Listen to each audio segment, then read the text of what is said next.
Digital লাইব্রেরির নতুন যুগ কালিয়াচক কলেজে।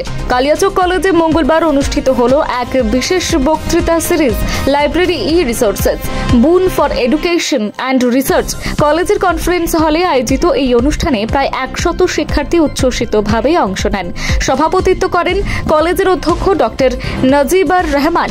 উদ্বোধনী ভাষণে তিনি ই বুক, ই জার্নাল, ই কন্টেন্ট প্রভৃতি ডিজিটাল সম্পদের গুরুত্ব তুলে ধরেন এবং জানান 2024 সালেই কলেজ লাইব্রেরি ডিজিটাল রূপে চালু হয়েছে। প্রধান অতিথি হিসেবে উপস্থিত ছিলেন বিশ্বভারতী বিশ্ববিদ্যালয়ের গ্রন্থাগারিক এবং লাইব্রেরি সায়েন্স বিশেষজ্ঞ ডক্টর নিমাই চাঁদ সাহা। তিনি ডিজিটাল লাইব্রেরির বৈপ্লবিক পরিবর্তন এবং ই সোর্সেস ব্যবহারের পদ্ধতি নিয়ে বিশদে আলোকপাত করেন। পাশাপাশি উল্লেখ করেন, উত্তরবঙ্গের সরকার পোষিত কলেজগুলির মধ্যে একমাত্র কালিয়াচক কলেজই NAAC কর্তৃক A গ্রেড স্বীকৃত। অনুষ্ঠানে বক্তব্য রাখেন কলেজের লাইব্রেরিয়ান স্বপন কুমার মণ্ডল। সঞ্চালনা করেন রাজনৈতিক বিজ্ঞান বিভাগের সহকারী অধ্যাপক গজেন বারুই। শিক্ষার্থীদের মুক্ত আলোচনা এবং প্রশ্নোত্তরের মাধ্যমে অনুষ্ঠানটি শেষ হয়। Bureau report, news hunt TV.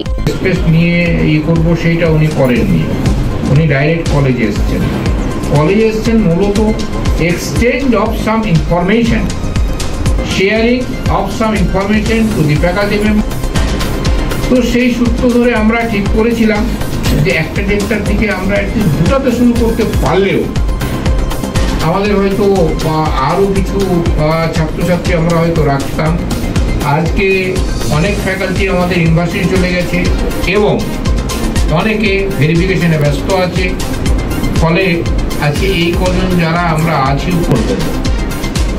তো যে বিষয়টা ঠিক করা হয়েছে সেই বিষয়টা খুব সুন্দর বিষয়।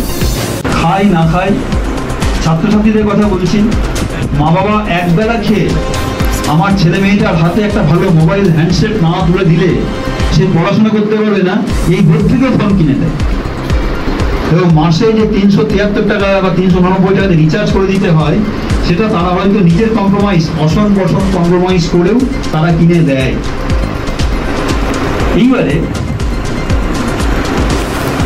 তোমাদের বা তোদের বয়সের কথা ভেবে আমরা সবাই ওই বয়সে ছিলাম, ওখানে বসতাম, তারপর এখানে দাঁড়িয়ে কথা বলছি।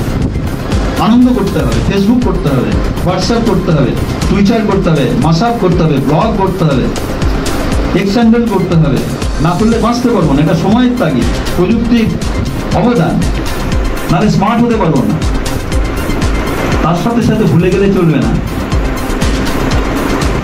আমাকে এখানে যদি 1000 ছেলেমেয়ের অডিয়েন্স দেওয়া হয়, আমি একটা প্রশ্ন করবো, তারা প্রত্যেকে তার উত্তর দেবে না। কজন ছেলে মেয়ে, যে কজন তোরা ছেলে মেয়ে আছিস সেখানে,